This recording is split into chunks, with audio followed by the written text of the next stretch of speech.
اللہ مسبب الاسباب ہے، وہ اسباب کا پابند نہیں ہے، وہ اسباب کا محتاج نہیں ہے، اسباب اس کے محتاج ہے۔ اگر یہ یقین ہے تو اللہ پر ایمان ہے، یہ نہیں ہے تو تمہارا ایمان اسباب پر ہے، وسائل پر ہے، ذرائع پر ہے، مادیات پر ہے، اللہ پر نہیں۔ اس وقت کہاں راستہ تھا؟ کوئی راستہ تھا؟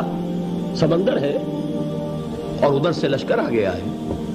کلا ان معی ربی سیہدین۔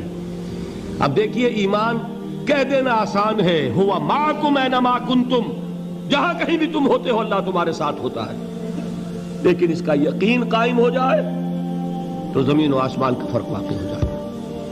یہی بات ہوئی حضور کے ساتھ۔ غار ہے، چھپے ہوئے ہیں محمد الرسول اللہ اور آپ کے وہ یار غار ابو بکر صدیق رضی اللہ تعالی عنہ۔ اقبال نے حضرت ابو بکر کی شان میں چند اشعار کہے صرف، لیکن واقعہ یہ ہے کہ بھاری بھاری نظموں پر اور قصیدوں پر بھاری ہے، طویل ترین نظمیں اور قصیدے ہوں ان پر بھاری ہے۔ ہمت ابو بکر کی ہمت جو ہے، کشت ملت را جو ابر، جیسے بارش سے کھیتی اپجتی ہے، ابو بکر کی ہمت اور عزیمت اس امت کو اسی طرح سینچنے والی ہے۔ ثانیے اسلام و غار و بدر و قبر، وہ دوسرے تھے اسلام میں، دوسرے پہلے کون تھے؟ انا اول المومنین، حضور فرماتے ہیں سب سے پہلا ایمان لانے والا میں، دوسرے ابو بکر۔ ویسے ہمارے ہاں یہ چلتا ہے اختلاف، حضرت علی پہلے ہیں کہ حضرت ابو بکر پہلے ہیں، لیکن اس میں بڑی خوبصورت تطبیق قائم کی ہے علماء نے اور بہت صحیح ہے۔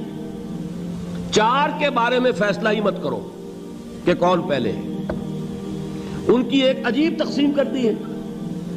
آزاد مردوں میں، بالغ مردوں میں سب سے پہلے ابو بکر، بچوں میں سب سے پہلے علی، خواتین میں سب سے پہلے خدیجہ، اور غلاموں میں سب سے پہلے زید ابن حارثہ۔ بڑی پیاری تقسیم ہے، یہ چاروں ہی پہلے ہیں، ہر ایک کے لیے اولیت ہے۔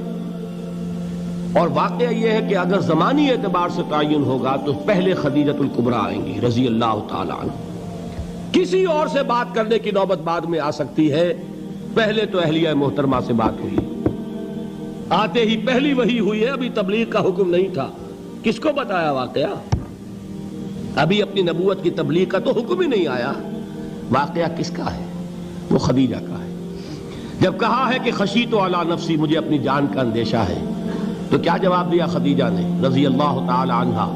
وہ صدیقۃ الکبریٰ ہے۔ صدیقات جو ہیں خواتین، ان میں چوٹی پر خدیجۃ الکبریٰ ہے رضی اللہ تعالی عنہا، اور صدیق جو مرد ہیں ان میں صدیق اکبر ہے ابو بکر صدیق رضی اللہ تعالی عنہ، لیکن صدیقات میں چوٹی پر۔ جب حضور نے فرمایا خشیت علی نفسی، کیا فرمایا؟ کیا عرض کیا؟ کیسے تسلی دی؟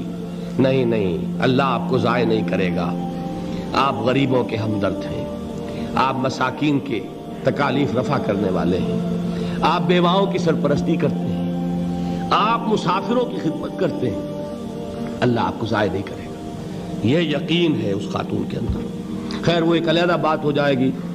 میرے دل پر حضرت خدیجہ رضی اللہ تعالیٰ عنہ کی شخصیت کا بڑا گہرا نقش ہے، جو وہ کوئی اور ہی وقت اور موقع ہوا تو بیان ہوگا۔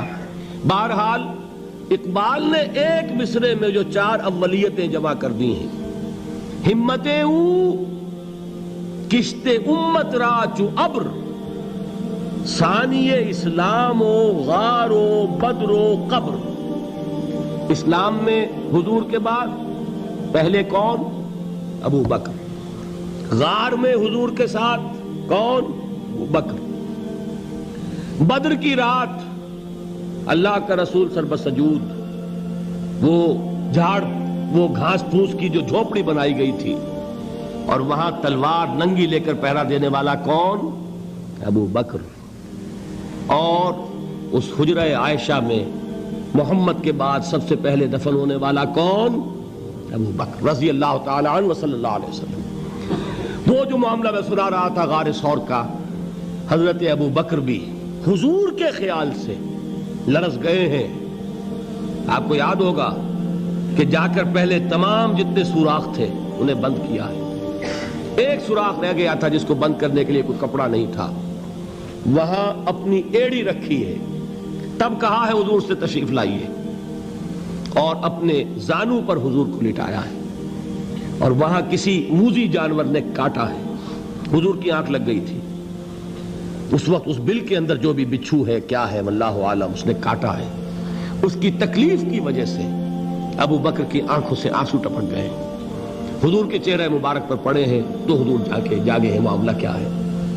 ایڑی نہیں ہٹائی وہاں سے, مبادا وہ جانور وہاں سے نکل کر محمد الرسول اللہ کو کوئی گزن پہنچا دے. ابو بکر کی ایڑی ہے, جس طرح چاہے کھا لے, ختم کر دے, جان نکل جائے تب کوئی آنچ آئے محمد پر تو آئے, لیکن جیتے جی نہیں. وہ ہے ابو بکر. حضور کے خیال سے اس وقت حضور نے پھر اپنا لعاب دہن لگایا ہے, اور اس سے پھر آپ کی تکلیف ختم ہوئی. جیسے خیبر میں حضرت علی کی آنکھ دکھ رہی تھی, اس کو جو شفا حاصل ہوئی ہے وہ بھی حضور کے لعاب دہن سے ہوئی. تو بہرحال اس وقت انہوں نے کہا ہے کہ اے نبی یا رسول اللہ, اگر اس وقت ان میں سے کسی نے غیر ارادی طور پر بھی اپنے قدموں کی طرف جھانک لیا تو پکڑے جائیں گے. کیا جواب تھا اللہ کے رسول کا؟ لا تحزن ان اللہ معنا. اللہ ہمارے ساتھ ہے, کیوں گھبراتے ہو ابو بکر. یہ ہے ایمان باللہ, میرا مالک اللہ, میرا رازق اللہ, میرا محافظ اللہ, میرا مددگار اللہ, میرا پشت پناہ اللہ, میرا دوست اللہ.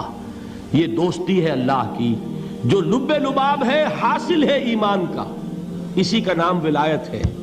اولیاء اللہ کے سروں پر سینگ نہیں ہوتے. جس کے دل میں ایمان راسخ ہو چکا ہو وہی اللہ کا ولی ہے. جسے اللہ پر یقین ہو چکا ہے وہی اللہ کا ولی ہے. جسے یقین ہے اللہ میرے ساتھ ہے, میرا مددگار, میرا پشت پناہ, میرا ساتھی, میرا دوست, میرا محبوب, میرا محب. اللہ اہل ایمان سے محبت کرتا ہے. واللہ یحب الصادقین. ان اللہ یحب الذین یقاتلون فی سبیلہ صفا کانہم بنیان مرصوص. اللہ محبت کرنے والا, اہل ایمان محبوب, اور اہل ایمان محبت کرنے والے اللہ محبوب. والذین آمنوا اشد حبا للہ. آپ تصور کیجئے جسے یہ رشتہ ایمان یا رشتہ ولایت حاصل ہو جائے, الا ان اولیاء اللہ لا خوف علیہم ولا هم یحزنون. آگاہ ہو جاؤ, اللہ کے دوستوں کے لیے نہ کوئی خوف ہے نہ کوئی حزن ہے. اور میں بیان کر چکا تھا, خوف اور حزن کے خاتمے ہی کا نام امن ہے. زوال خوف, زوال حزن. یہ خوف اور حزن کیوں آتے ہیں بار بار؟ اللہ تخافوا ولا تحزنوا, دونوں آ گئے. الا ان اولیاء اللہ لا خوف علیہم ولا هم یحزنون, پھر وہی دو. وہ کیوں ہے؟ خوف ہوتا ہے کسی مستقبل کی بات کا, یہ نہ ہو جائے, وہ نہ ہو جائے, یہ نقصان نہ پہنچ جائے, یہ تکلیف نہ ہو, یہ غضب نہ آ جائے. خوف ہے مستقبل سے. حزن ہے یہ کیوں ہوا, یہ نہیں ہونا چاہیے تھا, یہ میرا فلاں چیز میرے ہاتھ سے جاتی رہی ہے, فلاں موقع نکل گیا, اب بیٹھے ہوئے ہیں اندر ہی اندر کڑ رہے ہیں, صدمہ ہے اور رنج ہے. اور جو اللہ پر ایمان رکھتا ہے وہ جانتا ہے ما اصاب من مصیبت فی الارض ولا فی انفسکم الا فی کتاب من قبل ان نبرأها ان ذلک علی اللہ یسیر لکی لا تعصوا علی ما فاتکم ولا تفرحوا بما آتاکم واللہ لا يحب کل مختال فخور. اس زمین میں یا تمہاری جانوں میں کوئی تکلیف, کوئی مصیبت نہیں آ سکتی سوائے اس کے کہ جو اللہ نے لکھ دی ہو, اس سے پہلے کہ وہ ظاہر ہو. جس کو یہ حقیقت معلوم ہو گئی اس کو یہ طرز عمل اختیار کرنا چاہیے. جو چیز چھن جائے, جاتی رہے, چھوٹ جائے, اس پر افسوس نہ کرو. کس نے چھینی؟ دوست نے. دوست کے فیصلے پر شکایت. دوستی کو بٹا لگا رہے ہو, سرے تسلیم خم ہے جو مزاج یار میں آئے. اگر دوستی ہے تو پھر تو تمہیں گردن جھکانی چاہیے کہ ہر چے ساقی ماریخت عین الطافست, جو بھی میرا ساقی میرے پیالے میں ڈال دے اس کا کرم ہے. جو اس کی طرف سے آئے اس پر کوئی رنج نہیں, کوئی صدمہ نہیں, کوئی غم نہیں, کوئی شکایت نہیں, کوئی شکوہ نہیں. اور جو ہوگا وہ اس کے اذن کے بغیر نہیں ہوگا, اور اس کا اذن ہوگا تو یقیناً میرے لیے خیر ہی خیر ہے, چاہے وہ ناگوار شے ہو, بظاہر مجھے اچھی نہ لگ رہی ہو، میری شارٹ سائٹڈنس میں مجھے وہ نظر آ رہی ہے کہ میرے لیے بری ہے، لیکن قرآن نے کہا ہے عسیٰ ان تکرہوا شیئا وہو خیر لکم وعسیٰ ان تحبوا شیئا وہو شر لکم واللہ یعلم وانتم لا تعلمون۔ ہو سکتا ہے تم کسی چیز کو ناپسند کرو، درحال ہے کہ اسی میں تمہارا خیر ہو، اور ہو سکتا ہے تم کسی چیز کو پسند کرو، درحال ہے کہ اس میں تمہارا شر ہو۔ اللہ جانتا ہے، تم نہیں جانتے۔ جب مجھے یہ بات معلوم ہو گئی، میں نے اپنا معاملہ اللہ کے حوالے کیا۔ سپردم بے تو مایا خیش را تو دانی حساب کم و بیش را، اے رب جو تو چاہتا ہے وہ ہو، تیرے علم میں جو شے میرے لیے خیر ہے وہ ہو جائے، میری کوئی پسند نہیں، میری کوئی چاہت نہیں، یہ ہے راضی برضائے رب۔ اکبر الہ آبادی نے اسے کہا ہے رضائے حق پہ راضی رہ، یہ حرف آرزو کیسا، خدا خالق، خدا مالک، خدا کا حکم تو کیسا۔ جب میں آ گیا بیچ میں، میری پسند، میری مرضی، میری خواہش، میری چاہت، یہی تو شرک ہے۔ ما شاء اللہ کان وما لم یشاء لم یکن، جو اللہ نے چاہا وہ ہوا، جو اس نے نہیں چاہا نہیں ہوا، اختیار اس کا ہے، میرا تو نہیں۔ رضائے حق پہ راضی رہ، یہ حرف آرزو کیسا، خدا خالق، خدا مالک، خدا کا حکم تو کیسا۔ اقبال نے اسے کہا ہے فارسی میں، اب آپ کہیں اس کا ترجمہ بھی کرو تو وہ مجھے ذرا اس وقت کچھ بہت ہی بدذوقی کسی بات نظر آئے گی۔ جائیے پوچھئے کسی سے جسے فارسی آتی ہو۔ برو کشید ز پیچا کے ہست و بود مرا، چے اقدہا کے مقام رضا کشود مرا۔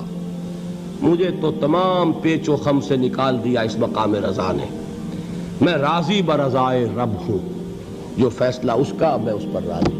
تو کہاں کا حزن اور کس کا خوف، یہی زوال حزن اور زوال خوف، یہی ہے امن، یہ نتیجہ ہے ایمان کا۔ تو جان لیجئے یہ ہے لب لباب، یہ ہے حاصل ایمان کا، یہ ہے تو ایمان ہے، یہ نہیں ہے تو ایمان نہیں ہے۔